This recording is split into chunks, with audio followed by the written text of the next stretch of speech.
नमस्कार, आप देख रहे हैं गोरखपुरिया न्यूज चैनल और मैं हूं आपके साथ वैशाली। आइए रुक करते हैं आज की खास खबर पर। बिहार चुनाव 2025 काराकाट सीट की चौंकाने वाली हार और पवन सिंह की पत्नी ज्योति सिंह का पहला बड़ा बयान। क्या उन्होंने पवन सिंह पर कुछ कहा? क्या राजनीति में उनकी एंट्री खत्म हो गई थी या ये सिर्फ शुरुआत थी? आज हम पूरी कहानी विस्तार से बताएंगे, तो वीडियो को पूरा देखें। बिहार विधानसभा चुनाव के नतीजे आते ही काराकाट सीट एक बार फिर सुर्खियों में आ गई। वजह भोजपुरी स्टार पवन सिंह की पत्नी ज्योति सिंह, जिन्होंने पहली बार निर्दलीय उम्मीदवार के तौर पर चुनावी मैदान में उतरकर इस सीट पर मुकाबले को बेहद दिलचस्प बना दिया था। हालांकि नतीजे उम्मीदों के मुताबिक नहीं रहे और ज्योति तीसरे स्थान पर रही, जबकि भाकपा माले के उम्मीदवार अरुण सिंह ने करीब 3000 वोटों से जीत हासिल की। लेकिन असली कहानी यहीं से शुरू होती है। चुनावी हार के कुछ ही घंटों बाद ज्योति सिंह का पहला रिएक्शन सामने आया। एक लंबा, भावनात्मक और बेहद प्रभावशाली पोस्ट जिसने सोशल मीडिया पर हलचल मचा दी है। अपने पोस्ट की शुरुआत में ज्योति सिंह ने काराकाट के जनता के प्रति आभार जताते हुए कहा, काराकाट की मेरी प्यारी जनता, आपने जो 26,469 वोट देकर मुझे सम्मान दिया है, वह सिर्फ एक संख्या नहीं बल्कि मेरे संघर्ष और मेरे संकल्प की ताकत है। उन्होंने साफ तौर पर कहा कि उनकी लड़ाई सिर्फ जीत हार के लिए नहीं थी। उनका मकसद उन महिलाओं, वंचितों और शोषितों की आवाज़ बनना था जो अक्सर राजनीतिक शोरगुल में दब जाती है। ज्योति सिंह का ये बयान ये बताता है कि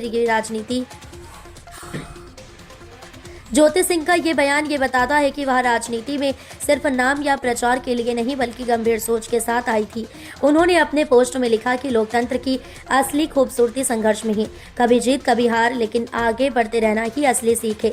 ज्योति ने अपने संदेश में काराकाट की जनता को भरोसा दिलाया कि चुनाव के नतीजे चाहे जो हो, वह क्षेत्र के विकास से जुड़े मुद्दों पर आगे भी काम करती रहेंगी। सबसे दिलचस्प बात यह थी कि उन्होंने अपने प्रतिद्वंदी और विजेता उम्मीदवार अरुण सिंह को शुभकामनाएं दी। राजनीति की कटुता से हटकर इस तरह का सौहार्दपूर्ण संदेश आज के समय में कम ही देखने को मिलता है। उन्होंने उम्मीद जताई कि नए विधायक काराकाट की जरूरतों को गंभीरता से समझेंगे और क्षेत्र के विकास में तेजी लाएंगे। चुनाव से पहले से ही ज्योति सिंह की एंट्री चर्चा में रखी थी। पवन सिंह जैसे बड़े भोजपुरी स्टार से जुड़े होने के कारण लोगों की नजरें उन पर थी, पर अब हार के बाद भी ज्योति सिंह ने जिस शालीनता, संयम और राजनीतिक परिपक्वता का परिचय दिया है, उसकी चर्चा पूरे सोशल मीडिया पर हो रही है। लोग कह रहे हैं कि ज्योति हार नहीं बल्कि भविष्य की राजनीति के लिए खुद को स्थापित कर गई हैं। अंत में सवाल ये है कि क्या ये सिर्फ शुरुआत है? क्या ज्योति सिंह आने वाले चुनाव में फिर से मैदान में उतरेंगी और क्या पवन सिंह भी राजनीतिक रोल में सक्रिय होंगे? इन सवालों पर सस्पेंस बरकरार है। अगर आप ज्योति सिंह की पूरी कहानी को फॉलो कर रहे हैं तो वीडियो को लाइक करें और कमेंट में लिखें, क्या आपको लगता है कि वे अगले चुनाव में बड़ी ताकत बनकर उभरेंगी? ज्योति जी ने बताया यहाँ ये आई थी, यहाँ आई है और ये बिहार के एक शहरी के तौर पर, एक महिला के तौर पर यहाँ आई हैं। हम लोग उदय सिंह जी जो पार्टी के प्रेसिडेंट हैं, किशोर कुमार मुन्ना जी और सुधीर शर्मा जी, मैं, 4 लोग हम लोग इनकी बातों को हम लोगों ने सुना है। सबसे पहले तो इन्होंने चुनाव लड़ने की कोई बात नहीं करी है। चुनाव लड़ना, टिकट पाना, मुझे ऐसा जो बातचीत से लगा ये उनका उद्देश्य नहीं है और उसको लेकर कोई बातचीत नहीं हो रही है। ये बातचीत इन्होंने बस इतनी रखी है कि इनके साथ, इनके शब्दों में, क्योंकि मैं तो जानता नहीं हूं, हम लोग कोई कोर्ट न्यायालय तो है नहीं, लेकिन इनको जो लग रहा है कि इनके साथ बहुत बड़ा अन्याय हो रहा है, उसमें ये चाहती हैं कि इनके साथ जो हुआ वो कम से कम बिहार की दूसरी महिलाओं के साथ न हो, आपके बेटी बहन के साथ न हो। ये चाहती हैं कि जनसुराज से इनको मदद मिले, जनसुराज इनके साथ खड़ा हो। तो एक मिनट रुकिए, मैंने इनको आश्वस्त किया है कि जो आपका पारिवारिक मामला है, वो चाहे किसी का पारिवारिक मामला हो, उसमें जनसुराज या प्रशांत किशोर की ना भूमिका कभी थी ना कभी आगे हो सकती है। लेकिन अगर आपको सुरक्षा को लेकर या लोकतांत्रिक जो मूल्य हैं, जिसमें हर नागरिक को, हर शहरी को अपनी बात कहने का अधिकार है, उसके लिए आपको डरने की जरूरत नहीं है।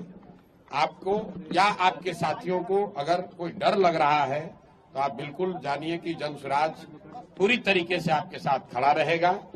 आप अपनी लड़ाई लड़िए, न्यायपूर्ण तरीके से लड़िए, आपस में आरोप प्रत्यारोप से नहीं होगा। आप न्यायपूर्ण तरीके से अपनी लड़ाई लड़िए। जो बात आपकी सही है उसके साथ हम लोग खड़े रहेंगे।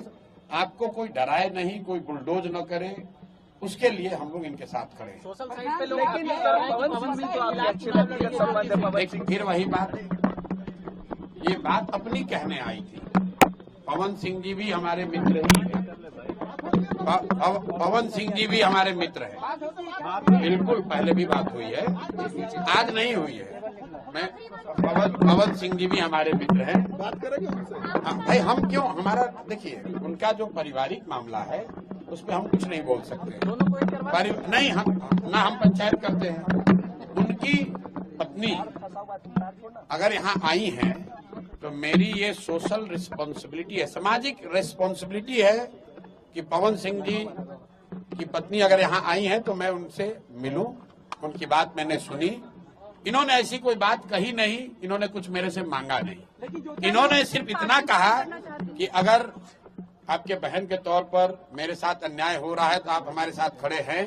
तो मैंने इनको ये कहा है कि अगर आपके साथ कोई जाति हुई है या हो रही है तो आपके साथ पूरी ताकत से हम लोग खड़े रहेंगे। कोई चुनाव को लेकर बात नहीं हुई है। तो मैं आप सुनिए, एक मिनट, आप लोगों से भी आग्रह कर रहा हूँ, किसी के घर की महिला के बारे में, किसी भी महिला के बारे में इस तरह का मोटिव करना कि ये इसलिए कह रही टिकट पाने के लिए लोग अपना घर परिवार उजाड़ेगा, कोई ये कोई बात है? आपके घर की महिला, आपकी बेटी, आपकी बहन, आपकी पत्नी टिकट पाने के लिए आपसे झगड़ा करने लगेगी? ये दोनों अलग मुद्दा है। और आप लोग से भी मेरा आग्रह होगा कि आप सुनिए, फिर आप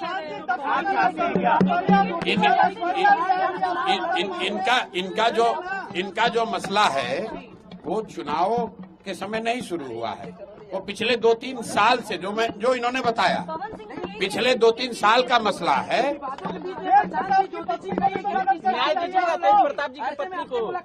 मेरे भाई, अगर चुनाव लड़ने का मन इन्होंने बना लिया है तो वो उनका निर्णय है, वो जन स्वराज का निर्णय नहीं है। और जन स्वराज का निर्णय टिकट जो है वो प्रशांत किशोर खड़े होकर नहीं बांटते, उसकी एक प्रक्रिया है। मेरे पास ये आई हैं, बिहार की कोई महिला आ सकती है जिसको लगता है कि उसको मेरे से कुछ मदद मिल सकती है, वो आ सकती है, तो ये भी आई हैं।